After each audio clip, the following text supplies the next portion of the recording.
tal, doctora? Estamos hablando, entrevistando en esta segunda ocasión en tiempos de el fenómeno COVID, porque vamos a ver con la doctora Rosario Sánchez qué tanto de este fenómeno realmente corresponde a un límite propio del conocimiento humano en relación a la medicina, a las enfermedades, a la interacción ambivalente con el campo de lo vegetal, de lo mineral, de lo animal, en estos momentos donde yo he percibido, doctora, que incluso hay eh, hasta una especie de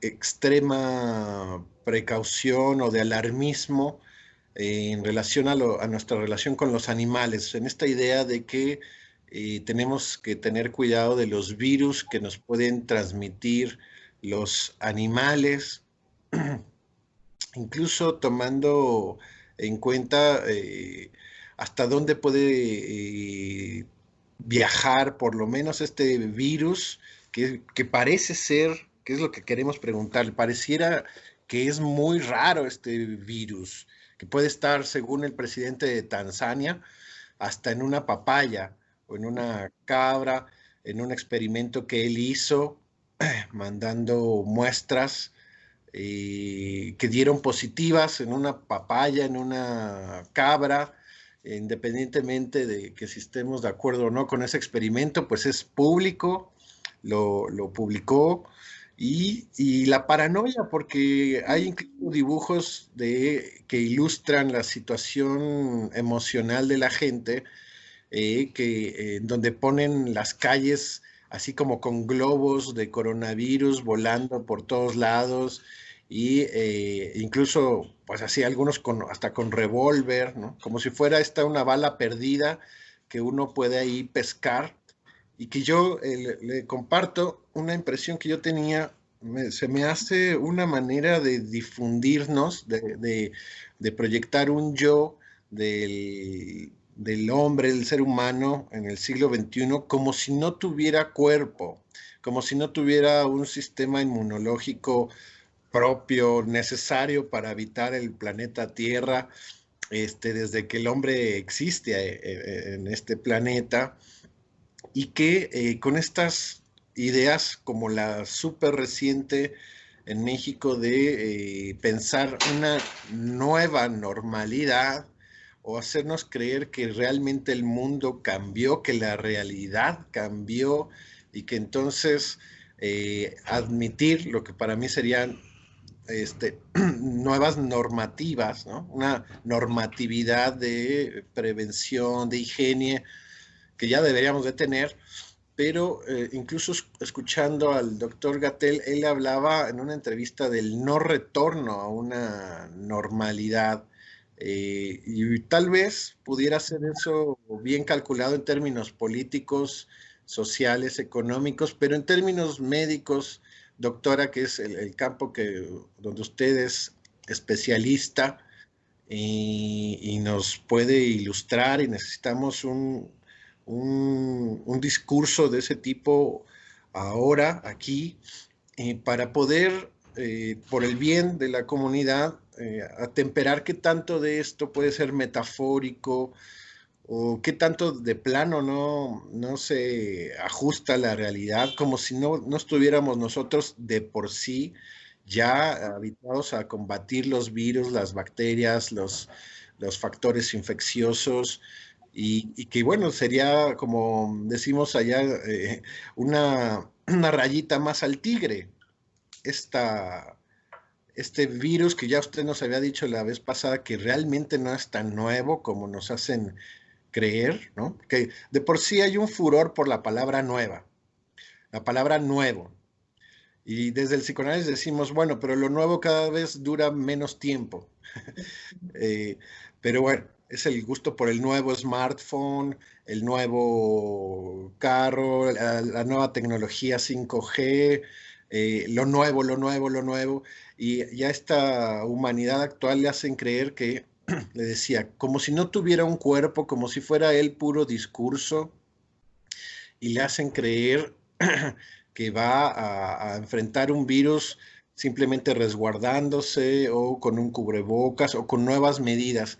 ¿Qué, qué tanto hay ahí, doctora, que a usted con su perspectiva le debe de sonar directamente la validez o invalidez o el sentido metafórico de esta nueva normalidad, junto con lo que le decía de no tenemos un cuerpo entonces que nos defiende de por sí, que está intrínsecamente relacionado con nuestro discurso? ¿Qué le pasa a ese cuerpo cuando le dicen que está sumamente debilitado y amenazado? Okay. Pues bueno, son muchos aspectos. Son muchos aspectos que ahorita está tocando. A mí me parece que esto nos hace reflexionar muchísimo. No es solamente el aspecto de la medicina, el aspecto del cuerpo físico, ¿no? Porque eso además es inseparable de nuestra mente, de nuestro psiquismo. Yo pienso que todo esto parte de que estamos viviendo una epidemia y una pandemia eh, en donde nunca antes la habíamos vivido. Sabemos por la historia que ha habido epidemias siempre y, y eso es lo que tenemos que tener presente. Yo creo que es muy importante considerar que las epidemias existen en el mundo por una cuestión de reequilibrio. eh, Surgen muchas condiciones a las que nos tenemos que adaptar. Y yo creo que ese es un término muy importante, la adaptación que vamos a tener ante cualquier contingencia, ante cualquier eventualidad, ¿no? O sea, como decía, epidemias ha habido a lo largo de la historia, desde que el mundo es mundo, seguramente porque hay determinadas condiciones en donde la naturaleza no soporta situaciones de abusos, ¿no? O de tergiversaciones, porque yo pienso que finalmente es porque nos apartamos mucho de la naturaleza, ¿no? O sea, una epidemia de peste, por ejemplo, ¿no? Que así se llamaba en algún tiempo y que se sigue llamando así como una peste, es porque las condiciones de higiene eran inadecuadas, ¿no? Entonces aprendimos a comportarnos de una manera más saludable, ¿no? Este, cuando hay una concentración, lo hemos visto, por ejemplo, una concentración de personas que están explotando los frutos de un árbol, por ejemplo, del café, ¿no? Y entonces aparece un mosquito, ¿no? Y entonces se empieza a ver como una epidemia, por decirlo así, más bien una concentración abundante de mosquitos y ahí empieza a haber una enfermedad porque el mosquito pica al ser humano y le transmite una enfermedad y empieza a haber una epidemia de leishmaniasis, de chikungunya, de alguna cosa, de malaria, ¿no? Entonces, ¿qué pasa?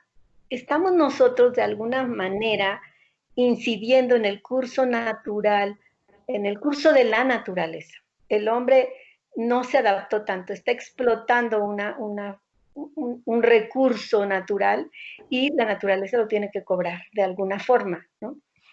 Pues entonces hemos llegado nosotros también a no es una sobrepoblación, porque yo creo que, y ha habido estudios, ¿no? En que no es precisamente una sobrepoblación, sino una población mal administrada, ¿no? Hay regiones en donde hay pocas personas, hay una población pobre, y hay regiones en donde hay sobre o exceso de población, ¿no? Entonces, la naturaleza tiene que resentir lo que el hombre está haciendo, ¿no? ¿Qué estamos haciendo? Explotando muchos recursos, no reequilibrándolos en muchas ocasiones y por lo tanto desabastecemos, por decirlo así, eh, los recursos naturales que tenemos, y entonces en algunas partes falta, en otras partes sobra. O sea, no sabemos administrarnos, ¿no? Yo pienso que por ahí va un poco el sentido. O sea, creo que debe haber muchos aspectos para considerar una epidemia. Desde el punto de vista de la naturaleza, eso es lo que nosotros pensamos. No estamos siguiendo el orden de la naturaleza y por lo tanto tenemos que tener nos va a revertir, tenemos que tener una consecuencia. Entonces, pues sí, les digo, cuando hay falta de higiene, pues hubo falta de higiene y hubo enfermedades, ¿no? Ahorita estamos muy pendientes de la higiene y está bien. La gente que no se lavaba las manos para comer, pues tendría determinadas predisposiciones para determinadas enfermedades también, ¿no? O la gente que escupe en el piso, ¿verdad? También vemos con frecuencia, a mí siempre me ha sorprendido eso, ¿no? O la gente que no se comporta en la forma más adecuada también en eso, en cuanto a los animales, ¿no? ¿Por qué tenemos que eh, comer demasiados huevos, ¿no? ¿Por qué antes nuestras abuelas iban al mercado y decían, voy a ver lo que hay de fruta de temporada? Ahora ya encontramos de todas las frutas porque las importamos, porque tenemos acceso a ellos, ¿no? Pero entonces estamos eh, exagerando nuestro consumo, ¿no? No nos estamos adaptando a lo que debemos. Entonces, en ese sentido podríamos decir muchísimas más cosas. Y esto de los virus, pues sí, son virus que han existido también, o virus que se han fortalecido, ¿no? ¿Y por qué se fortalecen los virus? También porque nosotros estamos, pues, atacando los microorganismos, por ejemplo. Nosotros atacamos los microorganismos con antibióticos, las bacterias, por ejemplo, ¿no? Y entonces, ¿qué hacemos? Pues son vida, tienen que volverse más resistentes, ¿no? O sea, hay una serie de cosas que tendríamos que considerar. ¿Cómo estamos viviendo? ¿Cómo estamos viviendo y qué es lo que estamos provocando? Entonces, pues digo, desde el punto de vista de la naturaleza, de la ecología, que tanto estamos hablando de la ecología. No tires plástico, no uses tanto plástico, no uses tanto unicel, no uses tantas cosas. ¿Por qué? Porque sabemos que eso va a repercutir. No cortes tantos árboles, lo mismo, ¿no? El cambio climático.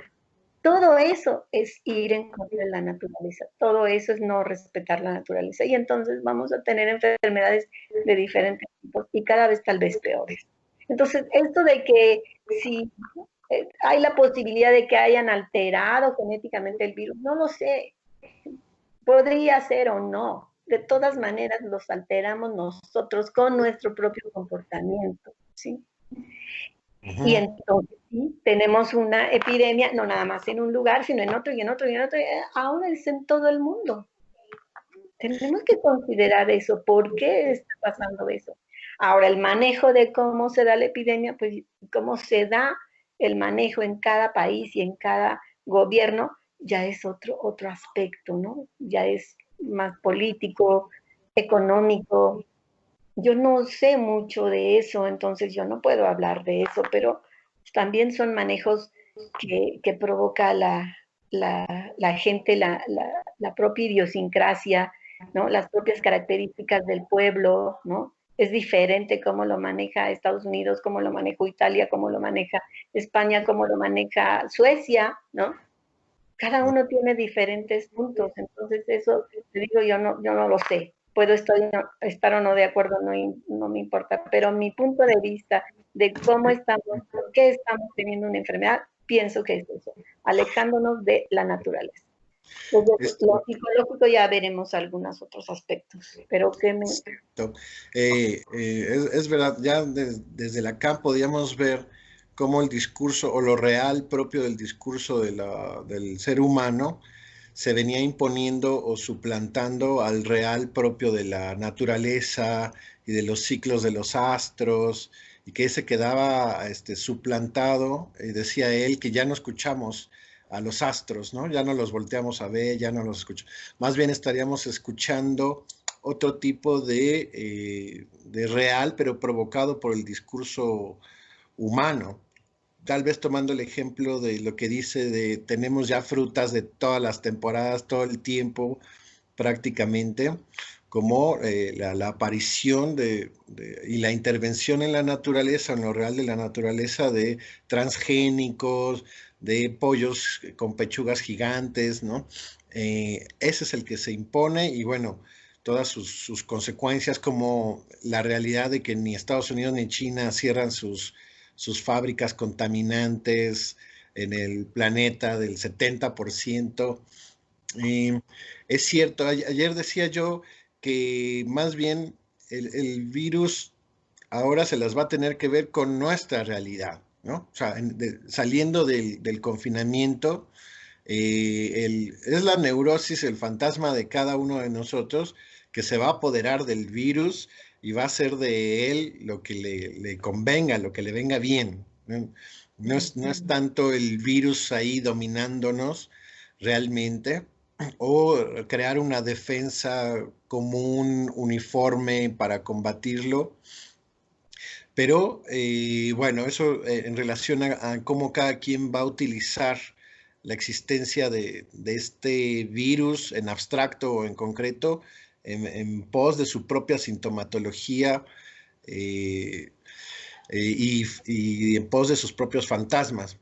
Pero según lo que usted nos dice, más bien sería una conveniente rectificación de nuestra higiene, de cómo convivimos, de que si usamos cubrebocas cuando tenemos tos o no. A mí también me ha pasado viajar 5 horas rumbo a algún congreso de psicoanálisis y me ha tocado una persona al lado que está estornuda y tose y nadie hacía nada y yo estaba en angustia de ser contagiado y sí me contagió. No sé si por la misma angustia, pero lo que le quería decir es, en concreto, usted y la Escuela de Homeopatía, ¿cómo han manejado al virus? Ya se adelantó y dijo, bueno, no nos interesa mucho si este fue diseñado, alterado. Finalmente, la, la concepción homeopática de cómo funciona el ser humano, el miasma, cómo trabaja finalmente con este o con cualquier otro agente exterior o interior, les permite tener una maniobra distinta. Pero un virus, ¿o qué serían? ¿Dos, tres, cuatro, cinco? ¿Sería lo mismo, doctora? Porque este virus es interesante que se dice que puede provocar el mismo virus.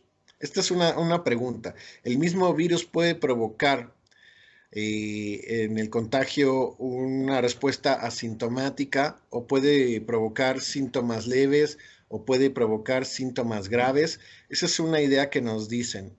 Otra nos dicen que todo depende de la salud del huésped en la que se va a habitar este virus, que se torne grave o sintomático, pero nos hacen creer también que hay una especie de fortuna, de suerte, de que a ver si nos tocó el virus que nos da asintomático o no importa que seas adolescente, deportista, etc., te puede tocar el virus grave o aunque seas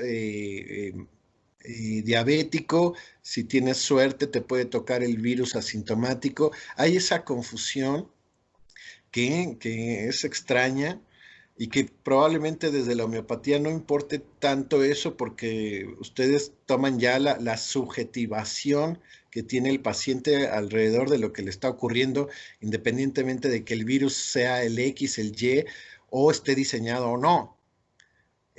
Pero ¿cómo ve usted esto? ¿Cómo lo han trabajado? ¿Le han dado importancia? ¿Es relevante? ¿No es relevante? Pero es confuso porque nada más ni nada menos provoca la idea de que entonces es un asunto de suerte, de que todos somos igual de vulnerables y quién sabe si tengamos la suerte de contraer el bicho grave, por más sano que estés.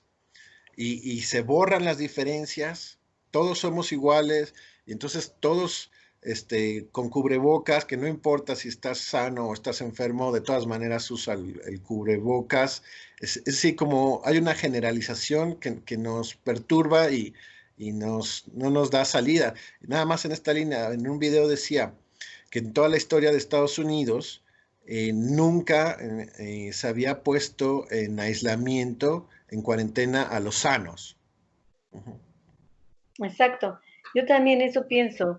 Los sanos deberían de salir a la calle y trabajar ya, porque si no, esto se va a hacer un problema terrible. Seguramente todo el mundo lo estamos pensando. Y también oí que en Alemania estaban ya dando como un pasaporte de inmunidad, porque los que ya habían presentado la enfermedad o los que habían estado en contacto con gente enferma y no se habían contagiado, ya estaban como inmunes. Y entonces a ellos ya los mandaban a trabajar en esta epidemia. Entonces, ¿qué quiere decir esto? Pues que no todos nos vamos a volver, digo, no todos nos vamos a enfermar, ni de la misma forma, ni de la misma enfermedad. Eso es evidente, porque existen diferencias individuales. Es, o sea, ¿cómo nos damos cuenta? Pues, por ejemplo, usted venía junto a un señor que estornudaba y tosía todo el tiempo, seguramente usted estaba predispuesto porque se desveló esa noche anterior, porque no comió bien, porque estaba ansioso por llegar al lugar que tenía que presentar alguna ponencia. Muchos factores pueden hacer que usted esté predispuesto y su sistema inmunológico haya bajado. Entonces, esa es una predisposición individual, pero existen otras más importantes que son las predisposiciones de herencia, que nosotros los homeópatas las tomamos muy en cuenta y son fundamentales. Para mí, saber que un paciente es diabético es importante, pero tengo que saber por qué es diabético. Y esto lo tienen muy claro todo tipo de médicos, no solamente los homeópatas. ¿Por qué es diabético? Porque sus padres fueron diabéticos, o los abuelos, o un papá y el abuelo, o el papá y los tíos. Entonces tiene predisposición a la diabetes por su herencia, ¿no? Además, si come demasiado y es obeso, pues con más razón. O sea, la obesidad predispone a la diabetes, pero también la herencia. Y no nada más la diabetes, todas las enfermedades se heredan, o sea, de una o de otra forma. A veces no es la misma enfermedad, pero sí como el tipo o la condición que nosotros llamamos la predisposición o diátesis o estado diatésico o miasma. ¿Qué quiere decir lo mismo? O sea, una predisposición para enfermarnos en determinado sentido. Entonces, eso es lo que tomamos muy fundamentalmente. Todos nosotros todos nosotros vamos a morir, ¿no? En algún momento. ¿De qué nos vamos a morir? Bueno, si no es de un accidente, ¿verdad? Atropellados o lo que sea, nos vamos a morir de una enfermedad. ¿De qué enfermedad nos vamos a morir? De la que sufrieron nuestros padres o nuestros abuelos o nuestros antecesores, generalmente, ¿no? Y si no es de la misma enfermedad, sí en el mismo sentido. Para eso hay determinadas predisposiciones. Y esas predisposiciones están dadas por herencia. ¿Por qué? Porque nosotros exactamente no seguimos el orden de la naturaleza, no nos adaptamos a la naturaleza, quisimos ganarle a la naturaleza y entonces nos enfermamos y entonces no nos curamos bien porque no seguimos el orden de la naturaleza en nuestra enfermedad ni en nuestra curación y entonces nos suprimimos enfermedades. Usted se puede suprimir y cualquiera se puede suprimir una enfermedad, por ejemplo, un simple catarro común, porque no deja que fluya 2 o 3 días la mucosidad y entonces se toma un medicamento para suprimir esos síntomas y al ratito puede volverlo a tener y al ratito otra vez y otra vez hasta que se hace una sinusitis, por ejemplo. Ese es un ejemplo de una supresión. Y entonces, como no se dio un curso adecuado a la enfermedad, se va haciendo una enfermedad cada vez más difícil, más complicada. Bueno, entonces eso es muy, muy importante porque, si lo entiendo bien, esa sería la explicación de por qué algunos tienen síntomas leves, síntomas graves o son asintomáticos. Y no sería la otra versión, que es que el virus tiene como distintas fases o distintas cepas, pero que es el mismo, pero con distintas cepas, y entonces es una cuestión de suerte saber si me va a tocar el asintomático o el grave. Más bien es ya la misma respuesta inmunológica de cada uno de nosotros el que explica por qué a unos más, por qué a unos menos, incluso por qué a unos los lleva a la muerte. Exacto. ¿Por qué entonces nos dicen en todos los medios de comunicación que se cuiden las personas de más de 60 o de 65 años, porque su sistema inmunológico ya no está tan apto como el de un joven o el de un niño, obviamente? ¿Y por qué se tienen que cuidar más las personas diabéticas o hipertensas o con una enfermedad de inmunodepresión? Pues porque tienen más predisposición. Eso es obvio. Yo creo que toda la gente lo entendemos bien. Por eso los muchachos andan en la calle tan tranquilos y hacen sus fiestas porque piensan que ellos no se van a enfermar. El problema, como dicen, pues es el contagio, ¿verdad? Que ellos llevan la enfermedad, aunque no tengan síntomas, pero ellos son portadores de esa y la llevan a otras personas que sí son más vulnerables. Entonces sí existe una predisposición. Sí, por edad, sí, pero especialmente por la herencia que tienen por su propia patología o por las patologías anteriores, porque a lo mejor alguien me dijo, es que esta persona no, no tenía una enfermedad de riesgo, una comorbilidad, no tenía otra enfermedad y se murió.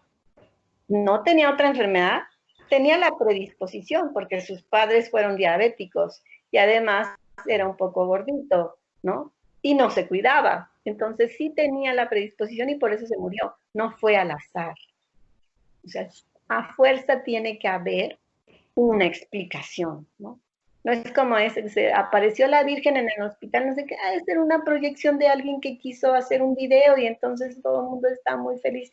Yo no digo que no haya milagros, yo creo que sí existen, pero siempre tenemos una explicación de que si hay un fantasma ahí porque hay un ruidito, pues busque la explicación y la va a encontrar. O sea, tenemos siempre una explicación. Por eso también esto de la enfermedad no le va a dar a todo el mundo, le va a dar a los que tienen una predisposición, los que están aptos para esa enfermedad, ya sea en ellos como individuos que ya su salud está minada o porque ya la traen de herencia a fuerza. Eso no puede ser fortuito. Entonces, podría plantearse así, o sea, tal vez tener una conciencia moral, una responsabilidad moral de que estos jóvenes o estos niños pueden ser portadores de algún virus o este virus y transmitirlo, pero al mismo tiempo aligerarlos y hacerlos conscientes de que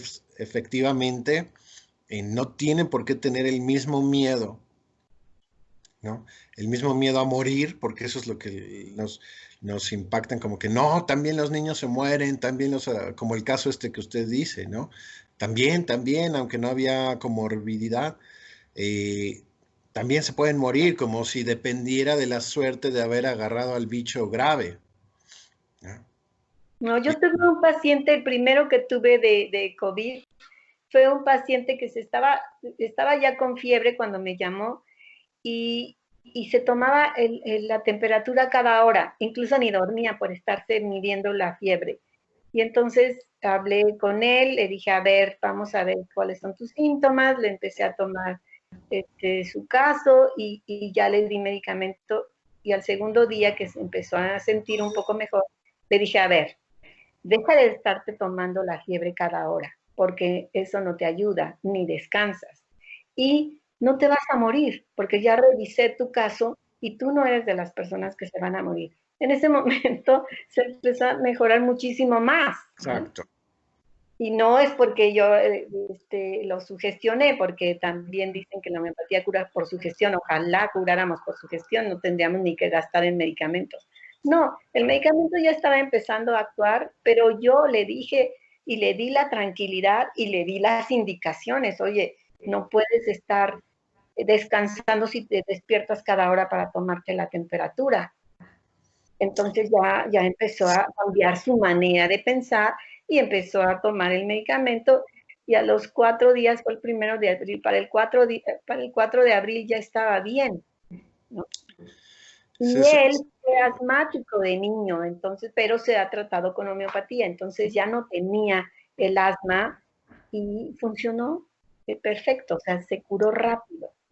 Esto es bien importante, doctora, porque la angustia que puede tener la gente la puede construir también a partir de las cifras que se van dando y que en términos políticos deciden qué cifras dar por algún cálculo, supongo que con buenas intenciones o buenas razones. Pero hay uno en particular que es una constante en donde ponen el 10% de los contagiados como muertos. Y por el otro lado nos dicen que del número de contagiados habrá de suponer 8 más, por lo menos 8 más, que no están verificados, que no están ni graves. Y si tomáramos esa cifra, el número, el porcentaje de letalidad bajaría al 0,8, al punto, menos del 1%. Sin embargo, en la televisión, la gente percibe el 10, el 10%. Es como si de cada, tal cual, de cada 10 contagios, uno muriera. Es una, una manera de aumentar la prevención, tal vez para que la gente se aísle, pero bueno, en donde se puede sentir muy amenazado o creer que es un alto grado de letalidad el que tiene este virus, así, al 10%, casi tendríamos que estar pensando el 10% de la humanidad, y eso ya es algo como cerca a los 800 millones de personas, ¿no? Eh, Usted me comentaba previo a la entrevista que han tenido realmente un éxito, como el que acaba de mencionar, del 1 al 4 de abril, un éxito en la recuperación de los casos de COVID que han atendido usted y sus colegas próximos. Y parece que del 100%, doctora. No sé cómo está eso. ¿Nos puede Sí, hablar? fíjate bueno, yo he tenido experiencia solamente con 5 casos, pero todos los demás compañeros míos también han tenido y ninguno me ha dicho que se haya, bueno, por supuesto que le voy a decir una cosa. Hay diferentes fases de la enfermedad y podrían los médicos detractores de la homeopatía decir, bueno, pero algunos se curan solos. Sí, es cierto, algunos se curan solos. Primero, algunos no se contagian. Segundo, algunos se contagian y cursan asintomáticos. Tercero, algunos se contagian y se curan solos. Y cuarto, es al que voy a hablar, se contagian, tienen los síntomas que pueden llevar a complicaciones y es ahí donde nosotros hemos podido actuar y hemos podido tener buenos resultados, ¿no? Por ejemplo, que le dije, el primero que tuve, pues, tuvo la fiebre de 38, 38,5, tuvo como 7 días de fiebre, cuando yo lo vi ya tenía 3 días y yo lo vi con 4 días más. Empezó con un leve dolor en el pulmón a la inspiración profunda. Entonces, podríamos decir que ese puede ser un caso que llegue a complicarse. Y es ahí donde estamos actuando nosotros, ¿no? Es la primera fase, pero podría llegar a complicarse y entonces actuamos nosotros y se mejoran los pacientes. Tuve uno en donde no se mejoró la paciente, la atendí por teléfono y una paciente que sí era diabética, era hipertensa y había sido obesa, ya estaba mejor de su obesidad, pero entonces sí era una paciente con riesgo, ¿no? Y entonces esa paciente no pudo, ya no la pude ver con mejoría y tuvo que utilizar oxígeno. Afortunadamente está en su casa y está bien.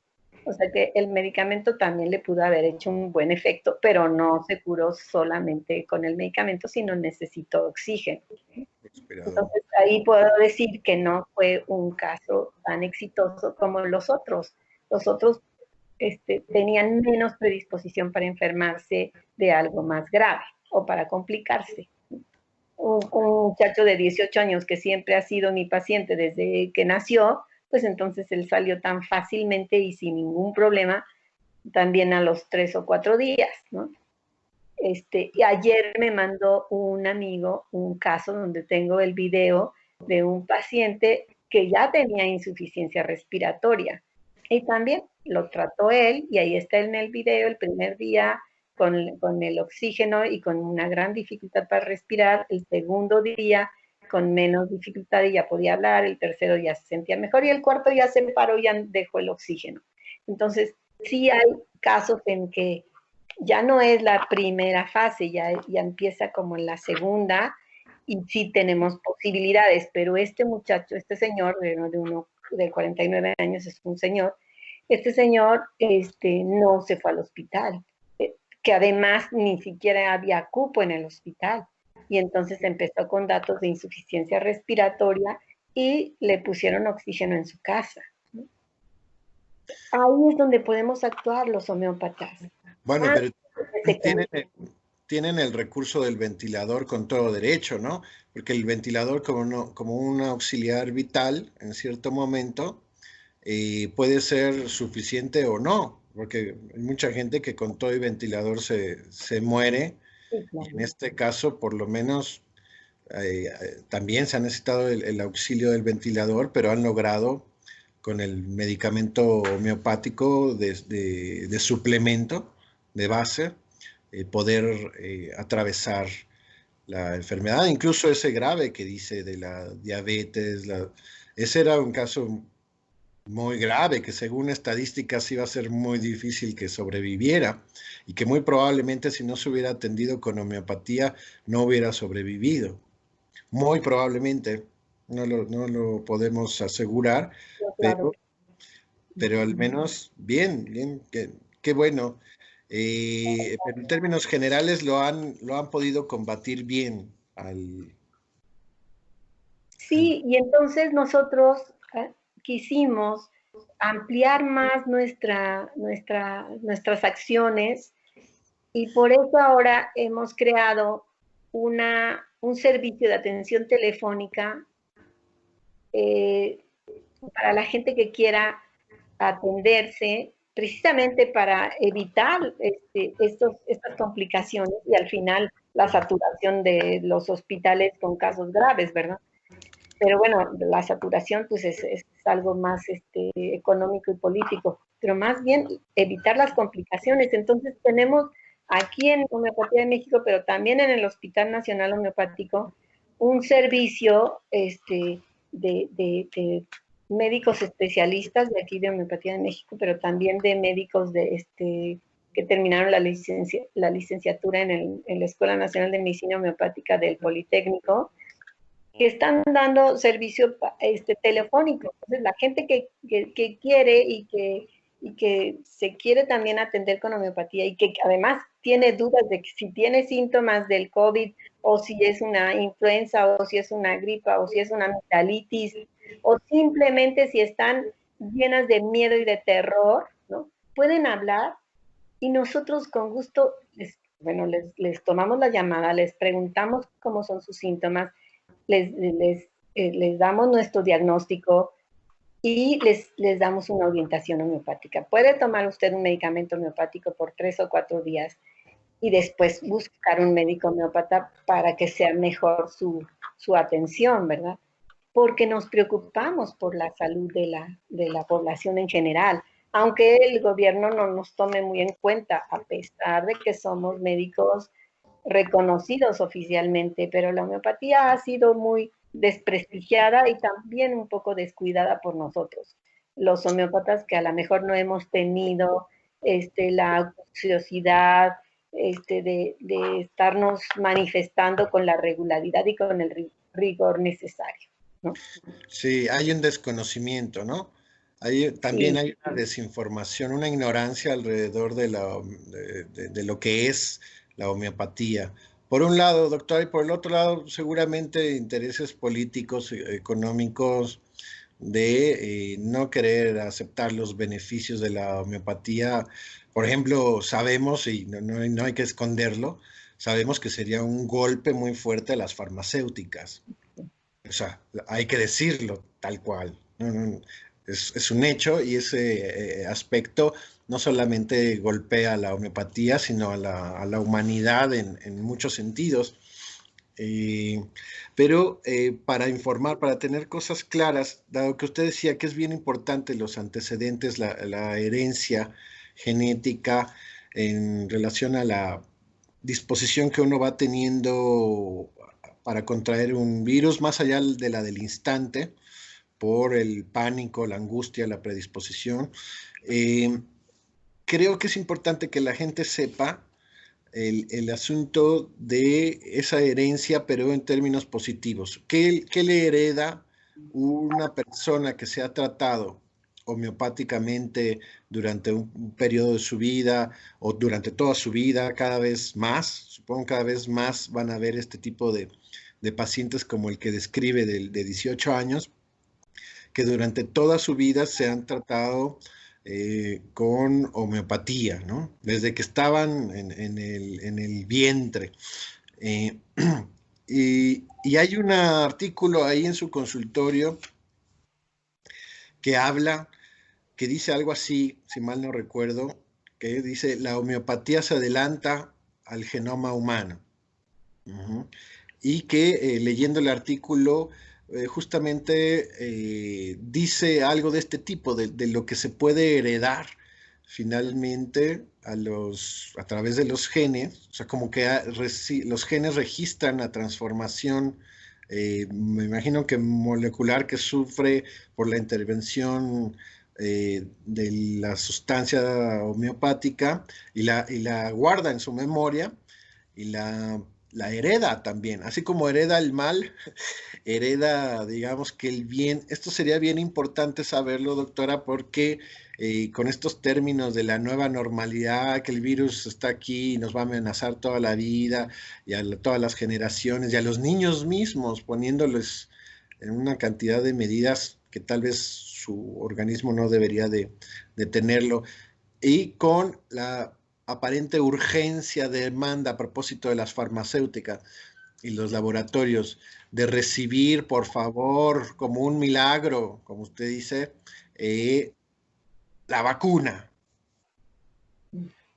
sí. la vacuna, que es un tema que lo tenemos, los que somos pacientes de homeopatía sabemos de este tema, es un tema clásico, pero creo que más que hablar de vacuna, habrá que hablar de ese artículo que está ahí en su consultorio a propósito de lo que se hereda y que vamos a heredar a nuestros hijos y a nuestros nietos en ese sentido si seguimos una cultura homeopática.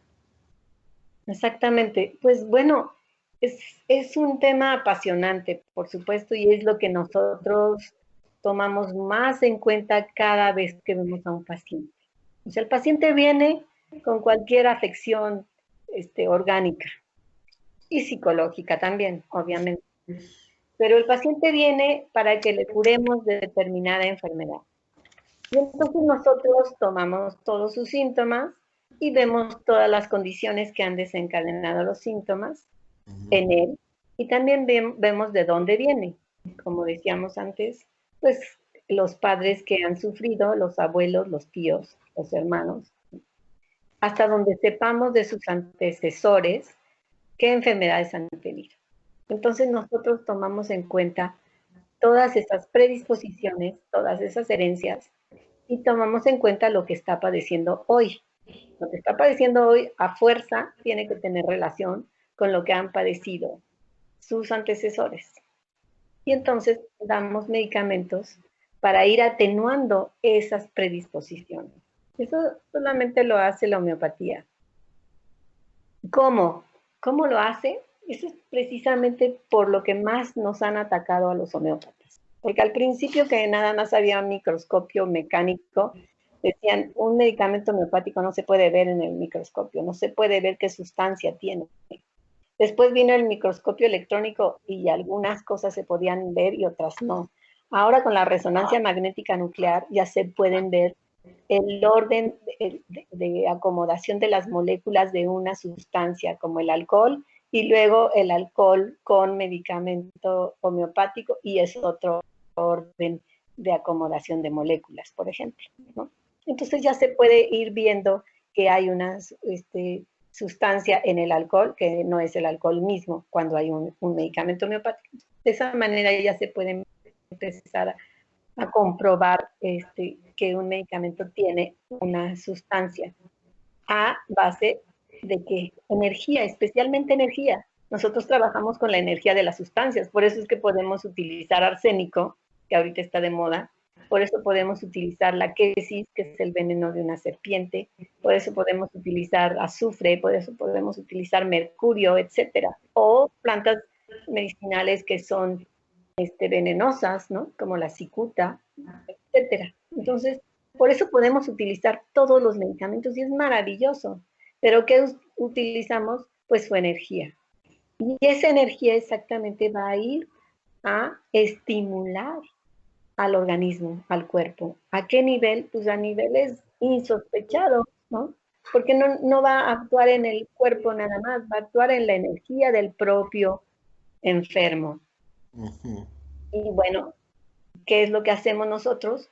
Damos medicamentos para ir quitando esas predisposiciones que no vamos a poderlo hacer ni siquiera en una vida del individuo. Por eso cuando yo dije, ese chico de 18 años que yo traté, pues traté también a la mamá. La mamá desde que era niña vino conmigo, ¿no?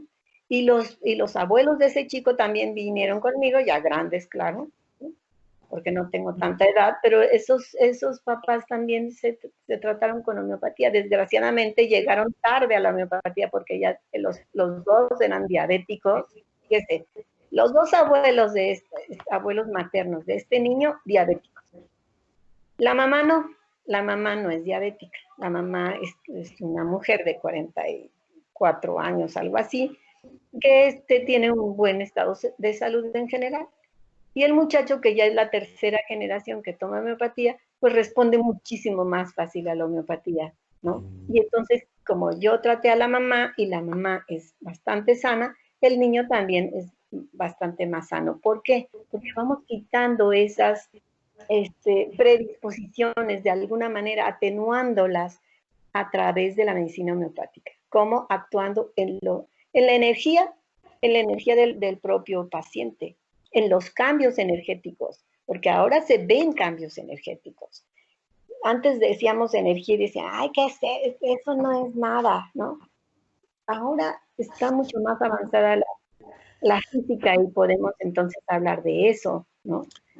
Exacto, me hacía pensar en la energía del hidrógeno que se necesita se necesita para la bomba atómica. Exactamente. Que esto pues es posterior, es en la Segunda Guerra Mundial, es posterior a Hahnemann, ¿no? Hahnemann, entonces trabajando a nivel molecular No mucho lo antes sabía. que la bomba atómica. O se adelantó a sus conocimientos, ¿no? Sí, exactamente. Entonces, por eso es que decimos sí y no. Entonces ahora sí, con la física cuántica, ¿no? Y con todos los estudios que hay alrededor de eso, podríamos hacer muchísimo más estudios de cómo actúa la homeopatía y de qué es la homeopatía, qué contiene la homeopatía.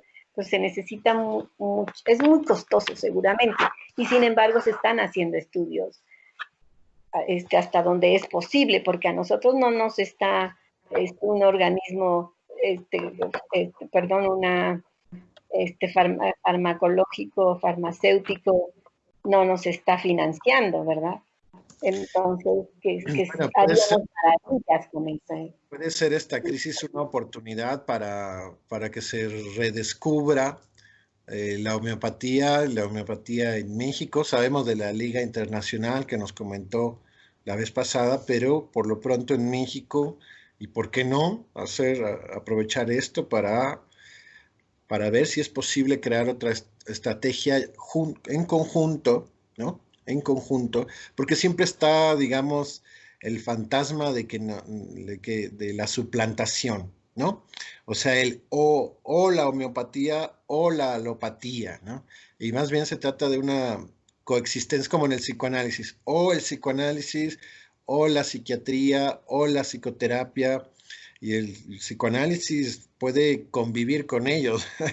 O sea, pero sí es llegar, que la gente sepa de la existencia del psicoanálisis. Fíjese que la política de Freud a nivel de la humanidad era esa. Él quería que la humanidad conociera el psicoanálisis. Si lo conoce y lo descarta, está muy bien, pero no quería que el ser humano se muriera sin haber conocido al psicoanálisis.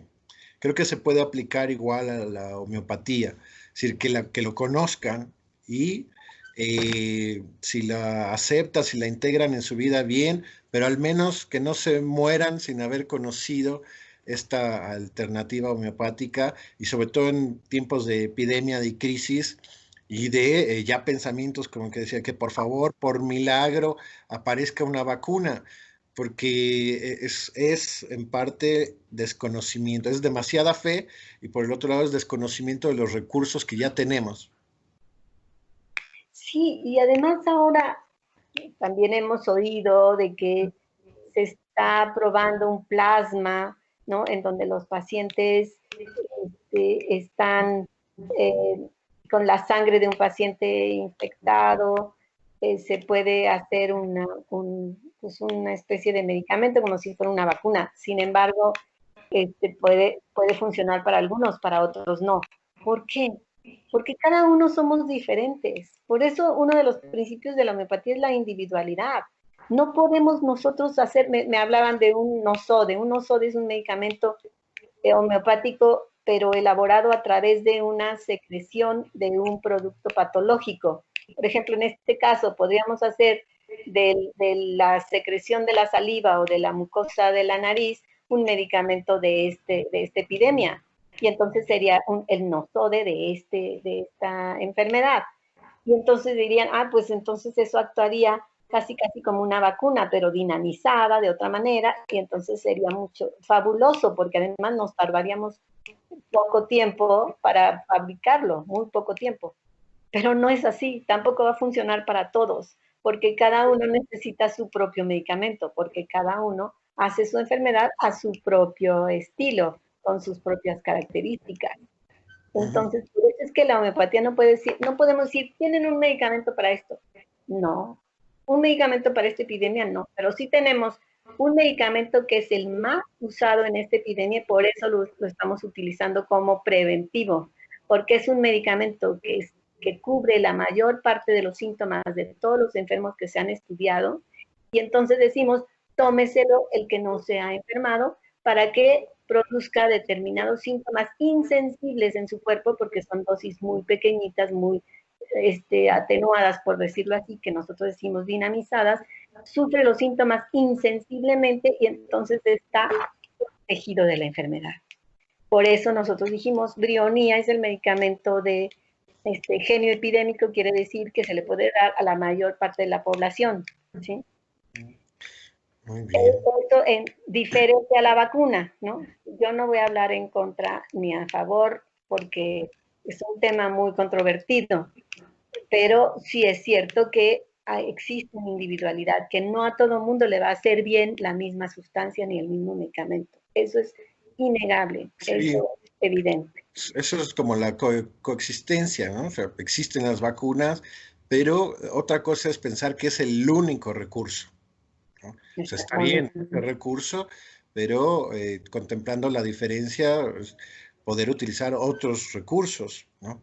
Porque si no viene detrás de eso la imposición, ideas muy raras, como tengo una aquí presente, que es la de discriminar a los niños no vacunados. Ay, sí, Me resulta extraño, porque si están vacunados sus niños, ¿por qué le tienen miedo al niño no vacunado? sí. es como ilógico, ¿verdad? Si un grupo de niños está vacunado, no tiene por qué enfermarse si los no vacunados se enferman. No tiene por qué contagiarse porque está ya con la inmunidad. Pero esas son cosas que digo que deberíamos de discutirlas con más amplitud. Sin embargo, sí es como un tema, le digo, controvertido porque es prácticamente obligatoria la vacuna, las vacunas de los niños. Pero bueno, volviendo al tema del alejarse de la naturaleza y por eso se enferma la gente, de verdad por eso decimos, si un paciente, más bien, si un individuo sigue el orden de la naturaleza en la medida de lo que más pueda, ¿no? O sea, comer lo más sano, comer lo que tiene alrededor de su hábitat, ¿no? Preferir esos alimentos, no forzar a la naturaleza que nos dé de más, ¿no? Entonces las cosas en el mundo serían diferentes. Y esto que dicen de como reestructurar el orden, la nueva normalidad, podría ser también en ese sentido. Vamos a respetar más a los animales, ¿no? Vamos a respetar más a los vegetales, al campo, a la naturaleza en general, para poder ser más libres en nuestra vida, ¿no? Ujú. Y eso implica también adaptarnos en cuanto a nuestra alimentación, en cuanto a nuestros hábitos, ¿no? A lo que Ujú. usamos, a no consumir de más, ¿no? A no usar más de lo que necesitamos. Pero entonces eso es toda una filosofía y toda una serie de pensamiento que nos lleven al orden, ¿no? Y entonces Exacto. evitar enfermedades graves Eh, como... Porque de nada serviría tener una vacuna si no se adquiere toda esa conciencia. Exacto. Uh-huh. Sí. Exactamente. Porque si no, entonces vamos a estar condenados a tener una epidemia peor todavía, ¿no? Más devastadora. ¿Para qué son las epidemias? ¿Para depurar a la población? ¿Para entonces eliminar a los más débiles y dejar a los más fuertes? Finalmente puede ser así. Puede ser, ¿no? Términos darwinistas sería algo así, ¿no? Tal vez, ¿no? Pero Ujú. bueno, para llegar a una eugenesia, para tener una mejor posibilidad de vida, ¿no? Para ser mejores personas. Bueno, Claro. entonces aprovechemos esto y entonces demos toda una vuelta al orden, hacia el orden, ¿no? Sí, una revisión y una nueva cultura, o bueno, aumentar la cultura de lo que es el cuerpo, ¿no, doctora? Porque parece que el cuerpo, la gente no está confiando en su cuerpo y al revés piensa que su propio cuerpo los puede matar. Al adquirir este virus, puede provocar que su propio cuerpo los mate, a ellos, a los que están hablando, a los que están pensando y sufren al cuerpo mismo como un agente extraño que los está mortificando y no ven el otro lado, la posibilidad del cuerpo como un aliado. Y es volver a este ejemplo que le dije de mi primer paciente con COVID, ¿no? Oiga, ¿por qué se toma la temperatura cada hora? Oiga, ¿por qué no mejor descansa? ¿Por qué le da tanta importancia a su cuerpo cuando le debe de dar más importancia a lo emocional, a sentirse seguro, a sentirse fuerte? Y por eso le dije, usted no se va a morir. Bien. Y entonces dijo, ah, pues sí es cierto, ¿por qué me voy a morir si yo he sido una persona sana, excepto porque fui asmático de niño, pero ya no lo soy? ¿Sí? Bueno, era fumador. Y entonces dejó de fumar el día que tuvo la fiebre, porque pensó que se podía morir por esta enfermedad, ¿no? Dejó Bueno, de fumar. Y entonces dijo, pues sí, me voy a cuidar más. Entonces ya hizo un cambio en su vida, hizo un cambio en sus actitudes, hizo un cambio también emocional, ¿no? ujú. Entonces, no le podemos dar nada más importancia al cuerpo, porque entonces estaríamos negándonos como, como seres pensantes y emocionales que somos. Porque Ujú. también el orden tiene que ser en ese aspecto, en el aspecto psicológico, y no precisamente ser moralista en el sentido de que tienes que portarte bien, simplemente tienes que darle la importancia que tiene al que está junto a ti, ¿no? Ese señor que estaba estornudando junto a usted en el viaje, ese fue un irrespetuoso, no tenía solidaridad con el de junto, no tenía amor al prójimo, respeto siquiera por el semejante, ¿no? Era una monja. Bueno, doctora, pues muchas gracias. No sé si nos quiere dar un teléfono, un correo para la gente que vaya a escuchar este video. Sí, cómo no. Bueno, yo le hago publicidad a lo que estamos haciendo ahorita. La gente que quiera atenderse y una orientación de su salud y así como que llamadas casi, no emergentes, porque no es precisamente así, pero sí llamadas para saber, estoy enferma, tengo esta enfermedad de la epidemia, o estoy emocionalmente muy alterada, ¿no? Entonces, quiero llamar ahí los teléfonos que tenemos: 52 64 50 08 y 55 11 91 99, aquí en Homeopatía de México. Pero en el Hospital Homeopático también se está dando este servicio. Y ese creo que se lo voy a dar porque no me sé los números. O se lo mando en un correo y luego usted Sí, yo lo agrego. Por favor. Pero bueno, estamos dando atención telefónica para los que necesiten. Y después de esta epidemia, de que pase esta curva tan alta y que empiecen el descenso, la gente va a estar deprimida, angustiada, que también nosotros podemos ayudarle en ese aspecto. ¿Sí? Bueno, pues muchas gracias, doctora, por esta entrevista. Esperemos que le siga yendo muy bien y yo creo que seguiremos haciendo esta cultura y esta alianza entre la medicina, el psicoanálisis, para darlas a conocer, utilizar esta crisis a favor. Muchas gracias. Gracias a usted como siempre. Que esté muy bien. Un abrazo. Hasta luego. Adiós.